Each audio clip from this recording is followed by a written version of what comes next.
mga kapiksi. Yung iba sa inyo, ito yung medyo, medyo negative sa inyo guys. Nag-aantay kayo ng opportunity, pero hindi kayo sumusubok on your own. Nagets nyo ba? Parang okay, nagdadasal kayo, kailan ba, pero hindi ka kulang ng action mga kapiksi. And parang mas marami yung negative thinking nyo, yung pagiging overthinking nyo guys. Lalo siya naghahatak ng problema sa buhay nyo. So kailangan nyo itong baguhin guys, kasi natatrap kayo dito sa cycle na to. Sabi ko nga, paulit-ulit.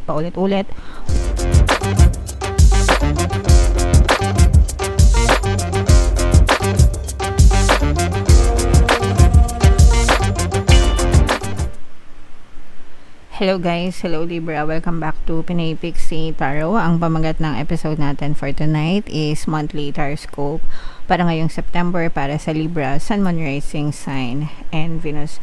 By the way guys, sa dulo ng video magkakaroon tayo ng yes or no pick a card reading. Ito yung deck na gagamitin natin guys. Pwede kayo magtanong ng isang tanong answerable by yes or no.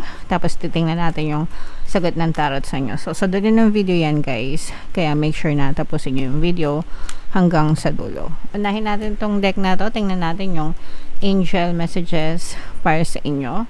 Meron tayong wait na message mga kapigsi, no? So, ito yung paalala na dapat guys matuto tayong mag-intay sa mga bagay na hinihiling natin, sa mga pinagdadasal natin, mga kapigsi, hanggang sa tuluyan na siyang ipagkaloob sa atin na universe, hanggang sa tuluyan siyang ma-push out sa ating physical reality mga kapigsi. Huwag tayong maging atat guys, huwag nating madaliin yung mga bagay-bagay sa buhay natin, as long as consistent kayo, focused kayo, and talagang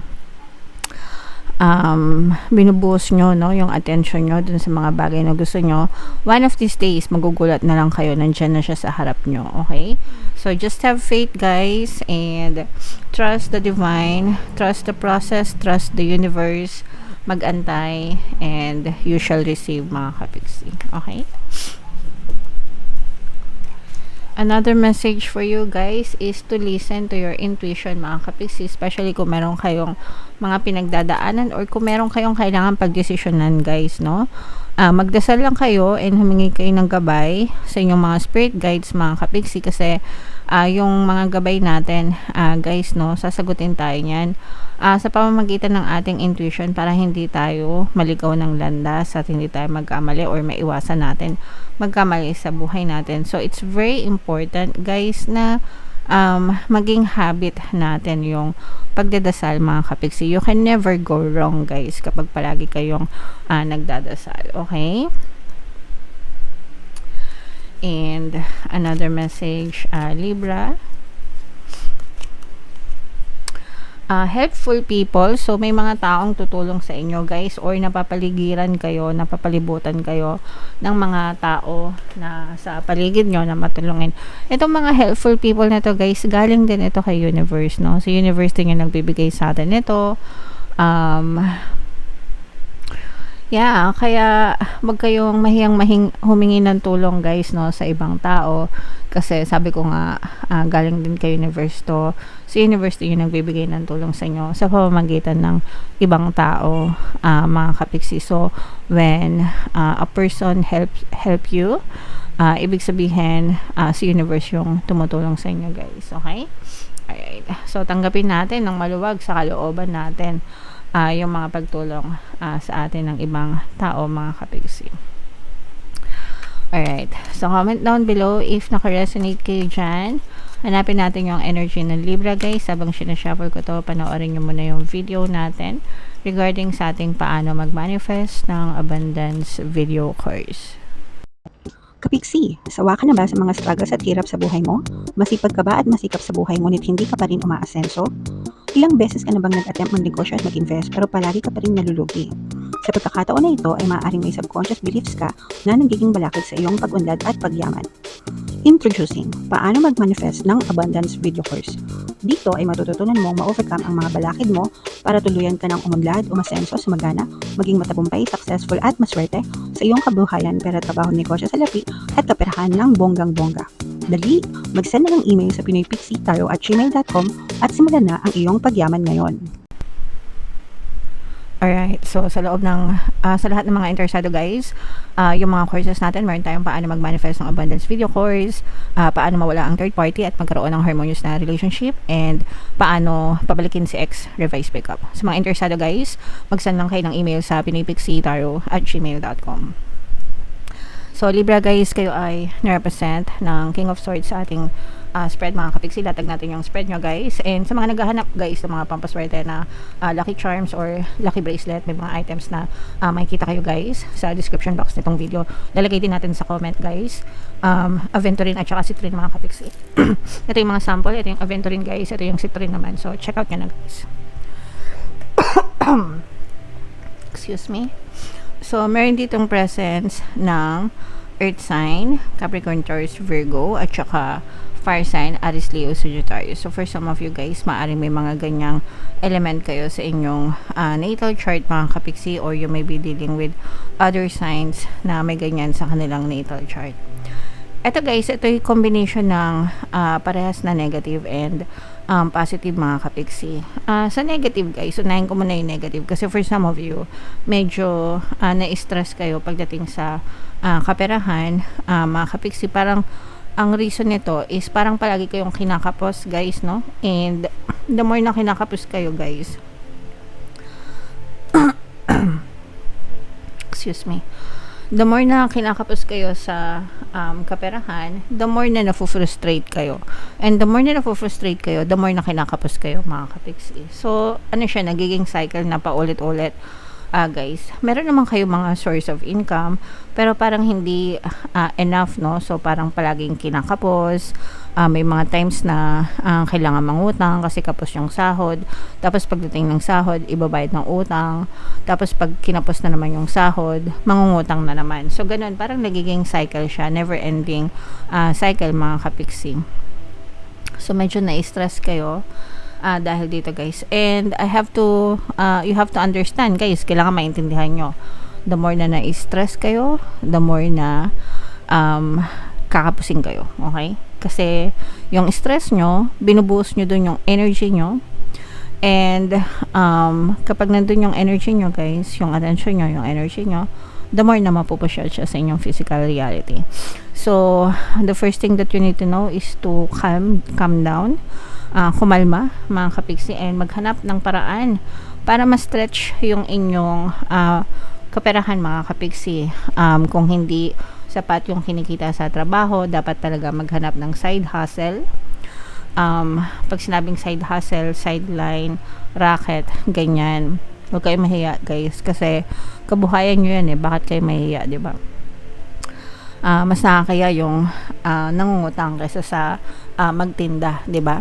So, kung hindi natin gagawin yung mga side hustle na yun, tayo lang din yung may hirapan, and mas nakakaya yung mangutang, diba? So, yeah, wag kayo mahiya, mga kapiksi, lalo na kung mabuti naman yung ginagawa nyo guys. Kailangan nyo talaga mag-stretch, mga kapiksi, para makalabas kayo dyan sa cycle na yan. Pero, kailangan sinasabayan nyo yan ng positibong mental diet. Kasi yung iba, nagsisimula sila, sige, mag-start ako, mag-online selling ako, kunwari online selling, tapos isang buwan hindi kumita, ay ayoko na, quit na ako. Hindi ganun, mga kapiksi.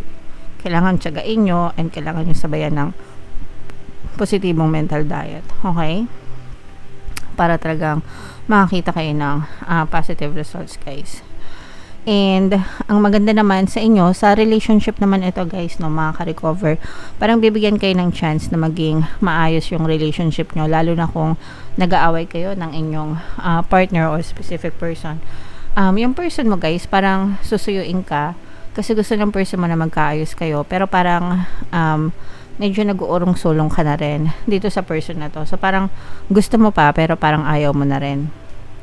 Depende yan sa sitwasyon nyo, mga kapiksi, no? Syempre, kayo naman yung magde-decide kung gusto nyo pang pagbigyan yung person nyo, guys. Pero kailangan, pag pinagbigyan nyo, kailangan merong pagbabago. Kasi kung hindi magbabago, mauulit lang yung old story nyo, mga kapiksi. Okay? You can give them a chance if you want. Kung ayaw nyo bigyan ng chance, pwede rin. It's your call, it's your shot, kasi relationship nyo yan, guys. Okay? Alright. So, what else, mga kapiksi, tingnan natin. guys, ito medyo stress talaga kayo mga kapiksi, no? Medyo stress, medyo nakakulong ngayon, no? Dahil sa mga stress, mga kapiksi. Yung iba sa nyo, ito yung medyo, medyo negative sa inyo, guys. Nag-aantay kayo ng opportunity, pero hindi kayo sumusubok on your own. Nagets nyo ba? Parang okay, nagdadasal kayo, kailan ba, pero hindi kulang ng action, mga kapigsi. And parang mas marami yung negative thinking nyo, yung pagiging overthinking nyo, guys. Lalo siya naghahatak ng problema sa buhay nyo. So, kailangan nyo itong baguhin, guys, kasi natatrap kayo dito sa cycle na to. Sabi ko nga, paulit-ulit. So, kailangan nyo baguhin ito, guys, kasi yung energy nyo sa totoo medyo may pagkanega, no, ngayong buwan ng Setyembre, mga kapiksi. This will resonate sa mga kapiksi natin na mahilig mag-overthink at saka yung mga may problema. Mas lalo pang lalala yung mga problema nyo, guys, dahil sa overthinking nyo. So kung ayaw nyong lumala yung mga problema nyo, mag-relax muna kayo, guys, no? Chill muna. Kailangan i-divert nyo yung attention nyo sa ibang bagay. This too shall pass. Lilipas din ito. Yun. You have to talk positively to yourself, mga kapiksi. Sabihan nyo yan sa sarili nyo. Matatapos din itong mga problema na to. Malalampasan ko to. Magiging ma-okay din ako. Okay?